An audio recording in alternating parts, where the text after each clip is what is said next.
बिस्मिल्लाहिर्रहमानिर्रहीम। आज के प्रोग्राम के साथ मैं हूं नसरुल्लाह मलिक। नाज़रीन, सानिया 9 मई को एक साल मुकम्मल हो गया और इस एक साल मुकम्मल होने के बाद फौज की तरफ से वाज़ेह पैगाम दे दिया गया कि किसी सूरत भी 9 मई के मुलजमान को ना माफ किया जाएगा, ना मुफाहमत की जाएगी। सवाल ये पैदा होता है कि पिछले कई माह से मुसलसल एक बयानिया पाकिस्तान तहरीक इंसाफ चला रही थी और ये कह रही थी कि बातचीत हो रही है, कई बातचीत आगे बढ़ सकती है, और साथ ही साथ ये कहा जा रहा था कि 9 मई से हमारा कोई लेना देना नहीं है। फौज काफी अरसे से खामोश थी, लेकिन फिर अचानक DGISPR मेजर जनरल अहमद शरीफ ने एक प्रेस कॉन्फ्रेंस की और प्रेस कॉन्फ्रेंस में वाजे कर दिया कि किसी सूरत भी ऐसे लोगों को माफ नहीं किया जाएगा जो 9 मई के जिम्मेदारान हैं। फिर आर्मी चीफ और फौज की आला लीडरशिप की तरफ से 9 मई के मौके पर जो बयान सामने आए, उससे ये बात वाजे हो गई कि तहरीक इंसाफ ने जो कुछ किया उसे भुगतना पड़ेगा। लेकिन कुछ सवालात ऐसे हैं जो आज हम आपके सामने रखते हैं। आज के प्रोग्राम में वो सवालात आपके सामने रख के हम कोशिश करेंगे कि उसका जायजा लिया जाए और आप खुद फैसला करें कि क्या 9 मई की जिम्मेदार तहरीक इंसाफ है, क्या 9 मई में तहरीक इंसाफ को फंसवाया गया। जो बार बार बात की जाती है कि तहरीक इंसाफ के खिलाफ एक ये फॉल्स फ्लैग ऑपरेशन था और तहरीक इंसाफ इस बयानिए को लेकर अपने कारकुनों को मुतमिन करने की अक्सर कोशिश करती रहती है। इसका भी जायजा लेंगे और कुछ सवाल जो आपके सामने रखेंगे। उसके बाद अपने मेहमानों से भी बातचीत करेंगे और साथ ही साथ आप खुद भी इस बात को जरा इसका जायजा लीजिएगा कि क्या वाकई इस बयानिए के अंदर ताकत है, या जो इस वक्त एस्टेब्लिशमेंट कह रही है कि पाकिस्तान तहरीक इंसाफ ने जो कुछ किया उससे रियासत कमजोर हुई, उससे सिक्योरिटी के इदारे कमजोर हुए, उससे अवाम और फौज के माबैन दूरियां बढ़ी, जो पाकिस्तान के लिए भारत सिक्योरिटी के लिहाज से बड़े खतरनाक सूरत हाल पैदा हो सकती थी। लेकिन फौज ये समझती है कि उसने हिकमत और दानाई के साथ इस सूरत हाल से निपटने की कोशिश की। ये सवाल आपके सामने रखते हैं, जरा आप इस पे फिर देखिएगा कि क्या किसके मौकफ में कितनी सदाकत है। पाकिस्तान तहरीक इंसाफ ने पूरे एक साल के दौरान ये बयानिया बनाए रखा कि तहरीक इंसाफ का 9 मई के वाकयात से कोई ताल्लुक नहीं है, लेकिन कुछ बयानात ऐसे तहरीक इंसाफ की तरफ से आते रहे जिस पर यह इल्जाम लगा कि तहरीक इंसाफ ही इसकी जिम्मेदार है। अगर ये बात मान ली जाए कि तहरीक इंसाफ 9 मई के वाकयात में मुलव्वस नहीं है, तो पाकिस्तान तहरीक इंसाफ के ऊपर जो दूसरा इल्जाम लगता है वो ये लगता है कि जब से इमरान खान साहब इक़्तिदार से निकले उस वक्त से एक ज़हन साजी की गई, लोगों को इस तरफ कहा गया कि जो कुछ हुआ उनके खिलाफ वो अफवाज पाकिस्तान ने किया है। उसी वक्त इमरान खान साहब ने इक़्तिदार से निकलने के बाद जो अवामी जलसे किए उनमें खिताब करते हुए उन्होंने कहा कि मीर जाफर और मीर सादक का किरदार खुलकर सामने आ गया है। गोया उन्होंने फौज की लीडरशिप को जिस तरीके से पुकारा, जो इल्जामात लगाए, जो उनको मुख्तलिफ नामों से पुकारा गया, उससे एक मुहिम आगे बढ़ती चली गई। फिर यह सोशल मीडिया पर कैंपेन चली जिसको पाकिस्तान तहरीक इंसाफ ने कभी मुस्तरद नहीं किया और साथ ही साथ 9 मई के जिम्मेदारी के हवाले से उसे कबूल करने से तहरीक इंसाफ इनकार भी करती रही। यह भी कहा जाता रहा कि तहरीक इंसाफ को उस रोज 9 मई के रोज जब उनके कारकुनान एहतजाज कर रहे थे, पुलिस ने क्यों नहीं रोका, फौज ने क्यों नहीं रोका और क्यों उनको इन मुकामात पर जाने की इजाजत दी गई जहां पे जाके उन्होंने तोड़ फोड़ की या पुरतशद्दुद किस्म के वाकयात हुए। ये सवालात भी उठाए जाते रहे कि तहरीक इंसाफ के लीडरशिप जेल में थी तो फिर ये वाकयात कैसे हो सकते थे। क्या इमरान खान साहब ने खुद कहा था कि कोर कमांडर हाउस पर हमला किया जाए, अफवाज पाकिस्तान के इदारों दफातर पर जाकर हमला किया जाए? ये सवाल भी तहरीक इंसाफ सामने लाती रही। फिर साथ ये भी कहा गया कि तहरीक इंसाफ को इस तरफ जो है मामलात की तरफ जो है धकेला गया। तहरीक इंसाफ कतन फौज और तहरीक इंसाफ के माबैन लड़ाई नहीं चाहती है। इसको भी अगर सामने रखा हुआ जाए तो उसके बाद एक नया मौक़िफ़ सामने ये आया कि तहरीक इंसाफ के खिलाफ जो पुरतशद्दुद कार्रवाइयां की गई उसके लिए 9 मई का बहाना बनाया गया। दूसरी तरफ अफवाज पाकिस्तान का मौक़िफ़ बार बार सामने आता रहा और ये बताया जाता रहा कि किस तरीके से तहरीक इंसाफ ने रियासत के खिलाफ बगावत की, किस तरीके से फौज के खिलाफ नौजवानों को उकसाया गया। उसका भी जायजा लेते हैं क्योंकि सवालात वो भी आपके सामने आज रखते हैं। अगर एक लम्हे के लिए तहरीक इंसाफ के इस मौक़िफ़ को मान लिया जाए कि तहरीक इंसाफ इसकी जिम्मेदार नहीं है, इमरान खान जेल में थे, तो कुछ ऐसे वाकयात हैं जो निशानदेही करते हैं कि तहरीक इंसाफ अपने आप को किसी सूरत से बरी जिम्मा नहीं करार पा सकती है। जब इमरान खान साहब गिरफ्तार हुए, गिरफ्तारी के बाद मीडिया से उन्होंने टॉक की। मीडिया टॉक करते उन्होंने वाज़ेह तौर पर कहा कि जब मुझे गिरफ्तार किया गया तो मेरे कारकुनों ने कहाँ जाना था, गोया उन्होंने गोर हेडक्वार्टर या GHQ ही जाना था। ये इस बात का इकरार था कि तहरीक इंसाफ ये माहौल बना रही थी। फिर कुछ ऐसी स्टेटमेंट सामने आई जिसमें इस बात को तस्लीम किया गया कि तहरीक इंसाफ ने एहतजाज रखा था कोर कमांडर हाउस के सामने, तहरीक इंसाफ ने GHQ के सामने एहतजाज करना था, लेकिन ये पुरअमन एहतजाज था, ये पुरतशद्दद एहतजाज नहीं था। लेकिन वीडियोस और कुछ जो शवाहद सामने आए उसमें वाज़ेह तौर पे देखा जा सकता था किस तरीके से पेशावर में फायरिंग की गई, किस तरीके से मुल्तान में फायरिंग की गई, किस तरीके से फैसलाबाद से लाहौर तक। और कोर कमांडर हाउस के अंदर जब पाकिस्तान तहरीक इंसाफ के कारकुन दाखिल हुए उस वक्त वो किस तरीके से मुबारक हो नारे लगा रहे थे।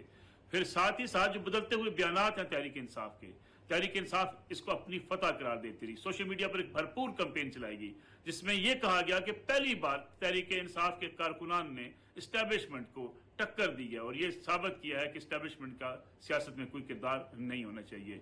तहरीक इंसाफ एक तरफ निगेट करती रही, इन वाकयात में जो है मुलव्वस होने से इनकारी रही, और दूसरी तरफ अपने आप को सोशल मीडिया पर एंटी इस्टेब्लिशमेंट चैंपियन बनाकर अपना बयानियां आगे बढ़ाती रही।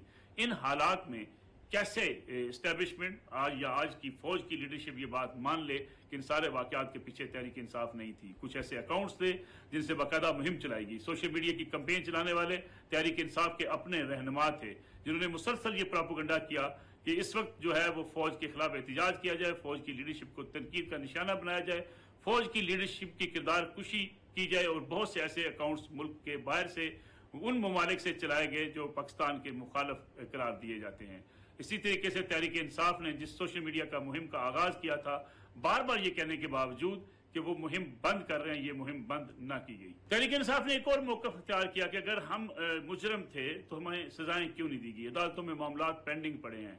अब इस पे भी DGI-SPR की प्रेस का अगर जायजा लिया जाए तो उससे बड़ा वाज़ेह लगता है कि DGI-SPR गिला शिकवा कर रहे थे अदालतों से, मुल्क के अदालती निज़ाम से, कि किस तरीके से इतने बड़े वाक़यात में मुलव्वस होने वाले लोग जमानतें हासिल कर लेते हैं या उनके फैसले अभी तक हो नहीं पाए। सुप्रीम कोर्ट में मामला पेंडिंग है मिलिट्री कोर्ट्स के हवाले से, इस पर भी इस्टेब्लिशमेंट के हाँ ज़रूर तशवीश पाई जाती है कि आखिर इस्टेब्लिशमेंट जिन लोगों के हवाले से समझती है कि उन्होंने फौज को और अवाम को लड़ाने की कोशिश की, उनके खिलाफ कोई कानूनी कार्रवाई क्यों रुकी हुई है।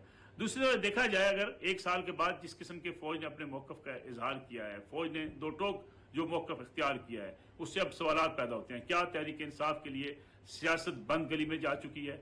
क्या इमरान खान साहब को 9 मई के हवाले से सजा का सामना करना पड़ेगा?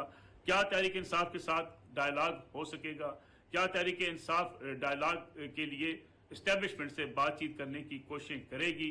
क्योंकि यह कहा जाता है कि इमरान खान साहब तो बातचीत नहीं करना चाहते, लेकिन चंद दिन बाद खबरें सामने आती हैं, कमेटी बना दी गई है, इमरान खान साहब बात करना चाहते हैं, सियासतदानों से नहीं इस्टेब्लिशमेंट से बातचीत करना चाहते हैं। आने वाले दिनों की सियासत क्या होगी? क्योंकि एक साल गुजरने के बाद फौज का पैगाम तो बड़ा वाज़ेह है कि 9 मई के मुलजमान कतल बच नहीं सकेंगे। इस लिहाज से तहरीक इंसाफ की लीडरशिप आइंदा की सियासत में अपना किरदार कैसे अदा करेगी, ये भी आज का अहम सवाल है। और साथ ही साथ इस बात का भी जायजा लेंगे कि क्या वाकई तहरीक इंसाफ के चेयरमैन इमरान खान साहब सजा पाने के बाद मुल्क की सियासत से आउट हो चुके हैं, या माजी की तरह जिस तरह सियासतदानों को निकालने की कोशिश की गई, इमरान खान साहब भी वापस पलट सकते हैं, सियासत में अपना किरदार अदा कर सकते हैं।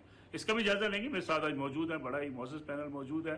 मेरे साथ तशरीफ रखते हैं मुल्क के सीनियर साफ़ी, सीनियर तजियाकार आदिल शाहज़ेब साहब। आदिल शाहज़ेब साहब आपका बहुत शुक्रिया। उनके साथ तशरीफ रखते हैं हसन अयूब साहब, सीनियर साफ़ी, सीनियर तजियाकार हैं।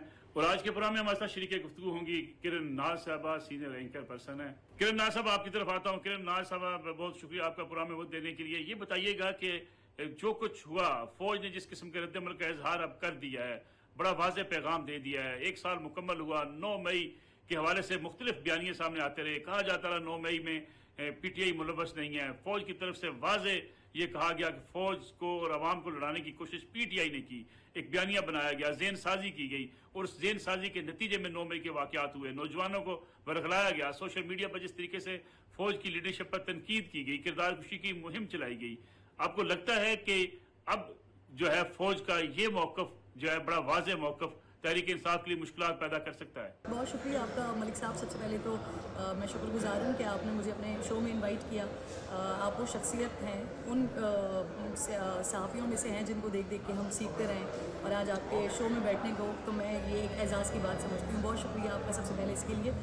जहाँ तक हम 9 मई के हवाले से बात कर रहे हैं मलिक साहब, तो ये जो बातें आ रही थी और कि डील हो रही है, कुछ होने वाला है, 9 मई के बाद से जो कुछ हुआ पीटीआई के साथ पूरे 1 साल में, और फिर जो बातें होना शुरू हो गई कि जी मैसेजेस कन्वे हो रहे हैं, कोई मीटिंग्स होने जा रही हैं, कोई कमेटियां बनने जा रही हैं, इस तरह की बातें सर आ कहाँ से रही थी? सिर्फ एक हल्के से पाकिस्तान तहरीक इंसाफ के लोगों से आ रही थी। एक ग्रुप था जो कह रहा था कि जी हम मुज़ाकरात की तरफ बढ़ने जा रहे हैं, एक ग्रुप था जो कह रहा था कि किसी किस्म के कोई मुज़ाकरात नहीं हो सकते। एक शख्सियत किसी टीवी शो में अपेयर हुए, जनाब फरमाते हैं कि जी हम अगर मुज़ाकरात करेंगे तो सिर्फ आर्मी चीफ से करेंगे, किसी और जमात से मुज़ाकरात नहीं होंगे। दूसरे उसके ऊपर आके रिबटल दे देते हैं कि जी हमारा ऐसा कोई इरादा नहीं, हम किसी के साथ कोई मुज़ाकरात नहीं करेंगे। और जो कल की लेटेस्ट डेवलपमेंट है, रऊफ़ हसन साहब आते हैं और वो कहते हैं कि हम किसी किस्म के मुज़ाकरात नहीं चाहते, वो भी जब DGISPR आकर एब्सोल्युटली नॉट का बोर्ड पाकिस्तान तहरीक इंसाफ के लिए लगा देते हैं अपने क्लियर वर्जन के साथ, अपनी बड़ी वजाहत के साथ। तो सर ये वाली बातें उस वक्त भी अंदाज़ा हो रहा था। आपको याद होगा कि एक मोहतरम मेरे जहन से नाम उनका निकल रहा है, वो कुछ सालिसी की कोशिश करना चाह रहे थे और वो कह रहे थे कि कमेटी बन रही है। मेरे प्रोग्राम में तशरीफ़ लाए और फरमा रहे थे कि दूसरी तरफ से कोई बात नहीं हो रही तो इट मीन्स कि कहीं ना कहीं कोई ना कोई गुंजाइश मौजूद है। तो किसी किस्म की कोई गुंजाइश मौजूद नहीं है। और 9 मई का जो वाक़या था, जो सानेहा था, वो ऐसा वाक़या नहीं था कि उसके ऊपर मिट्टी डाल के हम आगे बढ़ जाएं। तो बड़ा वाज़े तौर पर मैसेज अब पाकिस्तान तहरीक इंसाफ को मिल गया है कि मुज़ाकरात वो क्या किसी से करेंगे या नहीं करेंगे, उनके साथ मुज़ाकरात नहीं हो सकते। आदर, हमें ये भी बताइएगा कि ये जो बयानिया इख्तियार किया जा रहा था कि मुज़ाकरात हो रहे हैं, तहरीक इंसाफ अपने कारकुनों को मुतमिन कर रही थी कि बातचीत हो सकती है, कमेटी बनाई इमरान खान साहब की तरफ से, फिर अचानक DGISPR की प्रेस कॉन्फ्रेंस एक ऐसा धमाका थी जिससे बड़ा वाज़े हो गया कि फ़ौज क्या सोच सकती है, फ़ौज क्या किस बात पर कितनी यकसुई है। उसके बाद 9 मई को जिस तरीके से फ़ौज ने पूरे मुल्क के अंदर अपने रद्द अमल का इजहार किया, आर्मी चीफ, फ़ौज की आला लीडरशिप की तरफ से जो बयान जारी किया गया, उसके बाद आप समझते हैं कि अब कोई लचक का मुजाहरा कहीं देखा जा सकता है? देखिए, एक तो बार बार ये बात की जा रही थी कि तहरीक इंसाफ से मुज़ाकरात हो रहे हैं, तो मेरे ख्याल में जो DGISPR की प्रेस कॉन्फ्रेंस थी वो बिल्कुल क्लियर कट एक मैसेज था कि 9 मई के जो मुल्ज़िमान हैं उन्हें नहीं छोड़ा जाएगा, कैफर किरदार तक पहुंचाया जाएगा। लेकिन ये जो उन्होंने बात की कि वो माफ़ी मांगे, तो मेरे ख्याल में ये रियासत की जानिब से फिर भी एक विंडो ओपन है कि अगर आप नादिम हैं, अगर आप शर्मिंदा हैं और अपने किरदार पर माफ़ी मांग लें तो रियासत कैन लुक इनटू इट। अब बॉल जो है वो तहरीक इंसाफ के कोर्ट में है और एक कम अज़ कम उस पर भी फुल स्टॉप लग गया है कि तहरीक इंसाफ की क़यादत से जो है वो किसी लेवल पर किसी किस्म के मुज़ाकरात हो रहे हैं। हम तो पहले से ये कहते रहे कि कोई लचक का मुजाहरा नहीं दिखाया जाएगा, लेकिन बार बार ये खबरें उड़ाई गई कि जेल में मुलाकात हुई है, इधर हुई है, उधर हुई है, फ़लाँ लोग उसमें जो है वो मीडिएशन कर रहे हैं, इन्होंने पैगाम पहुंचा दिया, उन्होंने पैगाम पहुंचा दिया। अब कम अज़ कम ये क्लैरिटी ज़रूर आ गई है कि ना कोई पैगाम रसानी हुई है मुज़ाकरात के बारे में और ना तहरीक इंसाफ से फ़िलहाल कोई मुज़ाकरात हो रहे हैं। अगर आप हमारे साथ मौजूद रहिएगा, हसन अयूब साहब भी हमारे साथ मौजूद हैं। हसन अयूब साहब, आपको क्या लगता है, फौज के इसी बयान की तवक्को थी, इसी रद्दमल की तवक्को थी जो 9 मई के मौके पर फौज की तरफ से दिया गया, DGISPR की प्रेस कॉन्फ्रेंस, आर्मी चीफ की स्टेटमेंट, बड़ा वाज़े पैगाम कि कोई लचक नहीं होगी, कोई माफ़ी नहीं होगी, यही तवक्को की जा रही थी? बहुत शुक्रिया नसरुल्लाह मलिक साहब, मुझे तो बिल्कुल यही तवक्को थी और इस हवाले से मालूमात भी थी। और जो बुनियादी तौर के ऊपर जो 9 मई है जो गुज़िश्ता साल हुआ, वो पाकिस्तान का 9/11 था। अब पाकिस्तान के 9/11 को किस तरीके से जो है वो भूला जा सकता है।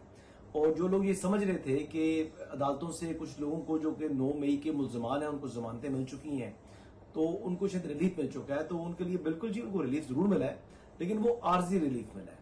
और ये आर्जी रिलीफ इतना देर पा नहीं होगा। आपको मैं ये बात यकीन से बता सकता हूँ कि ये केसेस जो मुकदमात हैं 9 मई वाले, ये अपने मंतकी अंजाम को जरूर पहुंचेंगे और पहुंचना भी चाहिए, क्योंकि अगर आज इन लोगों को छोड़ दिया गया तो फिर ये 9 मई पर रुकेगा नहीं। फिर हर कुछ अरसे के बाद कोई एक जत्था उठेगा और रियासत पाकिस्तान के ऊपर हमलावर हो जाएगा। तो किसी जगह पर इसको जो है वो फुल स्टॉप होना है, और उसी को फुल स्टॉप करने के लिए जो बुनियादी तौर पर जो पहला 9 मई है उसके मुल्ज़मान को मंतकी अंजाम तक पहुंचाया जाएगा। और जो लोग सहूलतकारी फराहम कर रहे हैं इनको, ये मैं आपको बता दूं कि उन लोगों का भी शुमार 9 मई के मुल्ज़मान के साथ किया जाएगा। तो ये रियासत का असूली मौकफ है, ये रियासत का असूली फैसला हो चुका है। अब इस चीज को किस तरीके से जो है ये अब कंक्लूजन की तरफ चलेगी, ये आने वाला वक्त साबित करेगा। लेकिन बजायर नीयत यही है कि 9 मई के मुल्जमान को और उनके सहूलतकारों को किसी सूरत रियासत पाकिस्तान माफ नहीं करेगी। एक ब्रेक के बाद वापस आते हैं, तीनों मेहमानों से पूछेंगे मुल्क के हालात, सियासतदानों का मुस्तकबिल, जमहूरियत का मुस्तकबिल, पाकिस्तान तहरीक इंसाफ के लिए क्या मुश्किलात कम होंगी या आने वाले दिनों में मजीद मुश्किलात बढ़ सकती हैं। वापस आते हैं एक ब्रेक के बाद।